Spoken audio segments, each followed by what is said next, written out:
మిగిలిన అన్నంలోకి ఎగ్ వేసి చేసిన ఈ రెసిపీ చాలా రుచిగా, చాలా టేస్ట్‌గా అయితే ఉంటుందండి. ఈ రెసిపీ వచ్చేసి ఇంటిల్లిపాది అందరికీ నచ్చుతుంది. అంత టేస్ట్‌గా, అంత సాఫ్ట్‌గా అయితే ఉంటాయి. ఇంకెందుకు ఫ్రెండ్స్ ఆలస్యం, ఎలా చేయాలో ఏంటో అనేది వీడియోలోకైతే వెళ్ళిపోయి చూద్దామా మరి? ఇంకా ముందుగా ఒక బౌల్ అయితే తీసుకున్నాను. ఇప్పుడు ఇందులోకి ఒక ఎగ్ అయితే వేసుకోవాలి.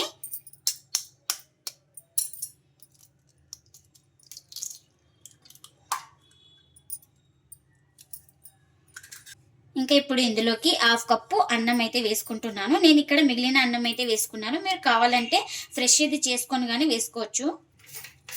ఇంకా ఇప్పుడు ఇందులోకి ఒక స్పూన్ దాకా షుగర్, అలాగే రుచికి తగినంత సాల్ట్ను కూడా వేసుకుంటున్నా. ఇంకా ఇప్పుడు ఒక స్పూన్ తోటి బాగా కలిపేసుకోవాలి ఇలా. ఇంకా అన్నీ బాగా కలిసిపోయేలాగా బాగా మిక్స్ చేసుకుందాం. అన్నం, ఎగ్గు, సాల్ట్, అలాగే షుగరు. ఇంకా ఇలా కలిపేసుకున్న తర్వాత ఒక మిక్సీ జార్ అయితే తీసుకొని ఇంకా ఇందులోకి అయితే వేసుకుంటున్నాను. ఇంకా ఇప్పుడు మూత అయితే పెట్టేసుకొని స్మూత్గా గ్రైండ్ చేసుకోవాలి. ఇంకా ఇలా బాగా స్మూత్గా గ్రైండ్ చేసుకున్న తర్వాత ఒక బౌల్ తీసుకొని ఇంకా అందులోకి అయితే ఈ పేస్ట్ని అయితే వేసుకుంటున్నాను. బాగా స్మూత్గా ఎక్కడ పలుకు లేకుండా గ్రైండ్ చేసుకోవాలి. ఇంకా ఇప్పుడు ఇందులోకి ఒక కప్పు పిండి అయితే వేసుకుంటున్నాను. ఇంకా ఈ పిండి వేసుకున్న తర్వాత ఒకసారి మొత్తం బాగా కలిపేసుకుందాం ఇలా.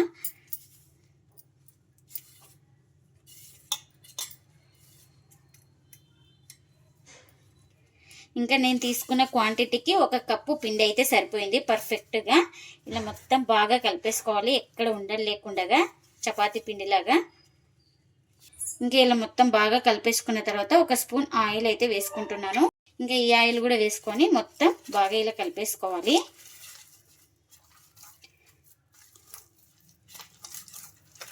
చూడండి ఇప్పుడు చూపిస్తుంది కదా, ఈ విధంగా బాగా కలిపేసుకోవాలి మొత్తం ఆయిల్ వేసుకొని. ఇంకా ఇలా మొత్తం బాగా స్మూత్గా తడుపుకున్న తర్వాత ఇంకా ప్లేట్ అయితే పెట్టేసుకొని ఒక 10 నిమిషాలు పక్కన పెట్టేసుకుంటే మనకు పిండి సాఫ్ట్గా నానుతుంది.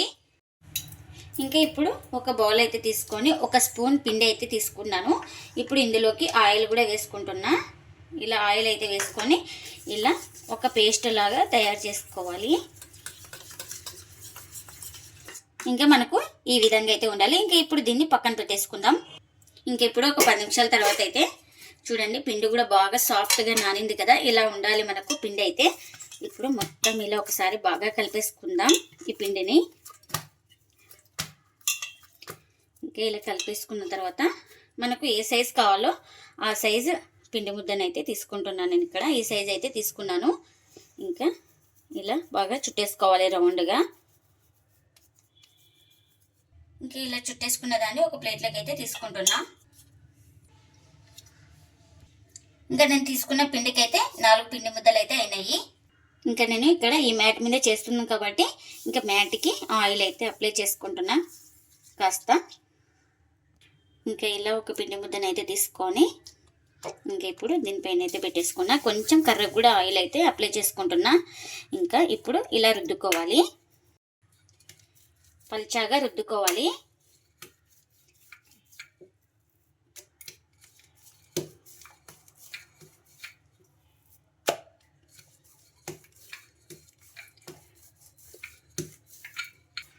ఇంకా ఈ విధంగా పల్చాగా రుద్దుకోవాలి. ఇంకా మనం ముందుగానే ఈ పేస్ట్ అయితే ప్రిపేర్ చేసుకున్నాం కదా, ఈ పేస్ట్ని అయితే కాస్త ఇలా వేసుకోవాలి ఈ రోటి పైన. ఈ రోటి పైన వేసుకొని మొత్తం ఇలా స్ప్రెడ్ చేసుకోవాలి. మనకు మొత్తం బాగా స్ప్రెడ్ చేసుకోవాలి. ఇంకా ఇలా స్ప్రెడ్ చేసుకున్న తర్వాత నేను ఇక్కడ చూపిస్తున్నాను చూడండి, ఫోల్డింగ్ అయితే ఎలా చేస్తున్నానో సేమ్ ఇంకా అలానే చేసుకోవాలి ఈ విధంగా.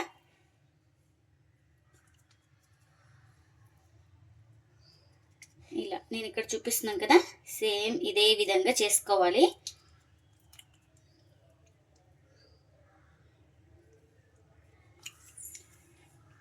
ఇప్పుడు ఇలా వేసుకున్న తర్వాత కొంచెం లైట్గా ఇలా ప్రెస్ చేసుకుందాం. ఇంకా ఇక్కడ ఈ పేస్ట్ని కూడా కాస్త అప్లై చేసుకోవాలి ఇలా. ఇంకా ఇలా అప్లై చేసుకొని ఇక్కడ చూపిస్తున్నాం కదా, మళ్ళీ ఈ విధంగా ఫోల్డింగ్ అయితే చేసుకోవాలి. ఇలా ఇలా ఫోల్డింగ్ చేసుకొని ఇలా బాగా ప్రెస్ చేసుకోవాలి. ఇంకా ఈ విధంగా అయితే రావాలి మనకు ఫోల్డింగ్ అయితే. ఇప్పుడు దీన్ని పక్కన పెట్టేసుకుందాం. ఇంకా మరొకటి అయితే చూపిస్తున్నాను. ఇంకా మరొకటి కూడా సేమ్ ఇదే ప్రాసెస్లో రుద్దుకోవాలి పల్చాగా. ఇంకా ఇలా రుద్దుకున్నాక పేస్ట్ని అయితే వేసుకుంటున్నాను. ఇలా పేస్ట్ వేసుకొని మొత్తం అప్లై చేసుకోవాలి. ఇంకా ఇలా అప్లై చేసుకొని ఇంకా నేను ఇక్కడ ఫోల్డింగ్ అయితే చేసుకుంటున్నా.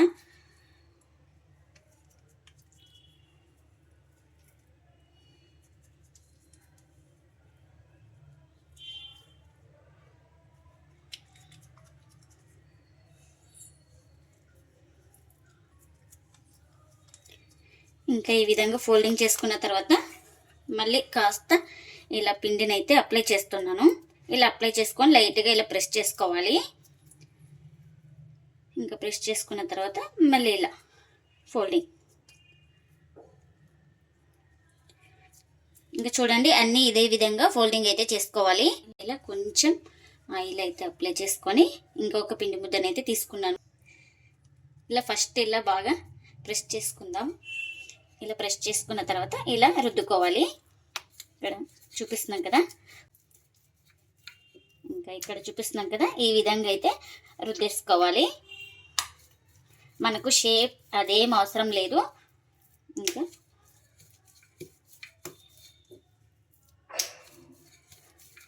నేను ఇక్కడ ఈ సైజ్ అయితే రుద్దేసుకున్నా.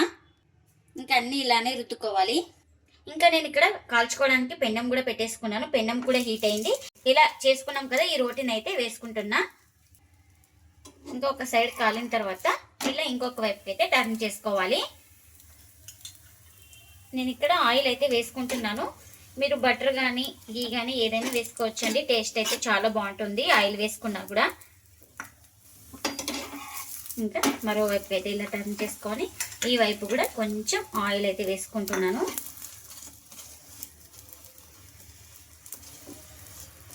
ఇంకా ఇలా బాగా ప్రెస్ చేసుకుంటూ బాగా కాల్చుకుంటే మనకు లోపల దాకా బాగా కాలుతుంది. మంటను లో ఫ్లేమ్లోనే పెట్టుకొని కాల్చుకోవాలి. హై ఫ్లేమ్లో పెడితే పైన కాలినట్లు ఉంటుంది, లోపల పిండి అయితే ఉంటుంది మనకు. అందుకనే మంటను అడ్జస్ట్ చేసుకుంటూ కాల్చుకోవాలి. ఇలా బాగా ప్రెస్ చేసుకుంటూ ఈక్వల్గా. ఇంకా అటు ఇటు తిప్పుకుంటూ బాగా రెండు వైపులు అయితే బాగా కాల్చుకున్నానండి. చూడండి రెండు వైపులు అయితే మనకు ఈ పరోటా బాగా రెడీ అయిపోయింది కదా. ఇంకా ఒక ప్లేట్లోకి అయితే తీసుకుంటున్నాను. దీన్ని పరోటా కానీ రోటీ కానీ ఎలా అయినా పిలవచ్చండి. ఇంకా మరొకటి అయితే చూపిస్తున్నా.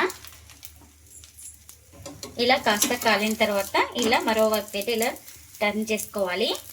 ఇప్పుడు ఆయిల్ అయితే అప్లై చేస్తున్నా.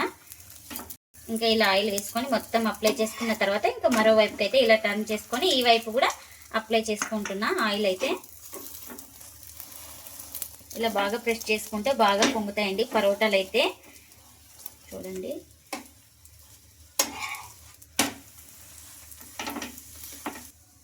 ఇంకా మొత్తం అన్ని ఇలానే కాల్చుకోవాలండి. ఇది కూడా రెడీ అయిపోయింది మనకు. మిగిలిన అన్నంలోకి ఎగ్ వేసి చేసిన పరోటాలు అయితే రెడీ అయిపోయినాయండి. ఇంకా ప్లేట్లకు అయితే సర్వ్ చేస్తున్నా. ఈ పరోటాలు పరోలుగా చాలా సాఫ్ట్గా అయితే ఉంటాయండి. అంత టేస్ట్గా ఉంటాయి. ఎప్పుడు ఒకే రకం పరోటాలు కాకుండా ఇలా మిగిలిన అన్నంలోకి ఎగ్ వేసి చేసిన పరోటాలు అయితే చాలా అంటే బాగుంటాయండి. పిల్లల నుంచి పెద్దల వరకు అయితే అంత ఇష్టంగా తింటారు. ఈ పరోటాలోకి వెజ్ కానీ నాన్ వెజ్ కానీ ఏదైనా బాగుంటుందండి. నేను ఇక్కడ ఎగ్ కర్రీ అయితే చేసుకున్నాను. ఇంకా దాన్ని అయితే సర్వ్ చేస్తున్నా. ఇంకా పరోటాలు అయితే చూడండి ఇప్పుడు ఇక్కడ బాగా లేయర్గా వచ్చేస్తుంది. చూడండి ఇక్కడ చూపిస్తున్నాను కదా, ఇక్కడ పిండి అయితే లేదండి. చాలా అంటే చాలా సాఫ్ట్గా పొరలుగా వచ్చేస్తాయండి. చూడండి చూపిస్తున్నాను. ఇంకా ఎక్కడ పిండి అయితే లేదు మనకు. బాగా ఇలా లేయర్గా పరోటాలు అయితే వచ్చేస్తాయి. ఎప్పుడు ఒకే రకం కాకుండా ఇలా వెరైటీగా చేసి పెట్టండి. ఇంటిల్లిపాది అందరికీ నచ్చుతుంది. మీరు కూడా తప్పకుండా ఒకసారి ఇలా ట్రై చేసి మీకు ఎలా వచ్చిందో కామెంట్ అయితే చేయండి ఫ్రెండ్స్. ఇదండి ఇవాళ బ్లాగ్. ఈ వీడియో కనుక నచ్చితే ప్లీజ్ లైక్ చేయండి, షేర్ చేయండి, కామెంట్ చేయండి. అలాగే లైక్ చేసి సపోర్ట్ చేయండి friends. Thanks for watching. By.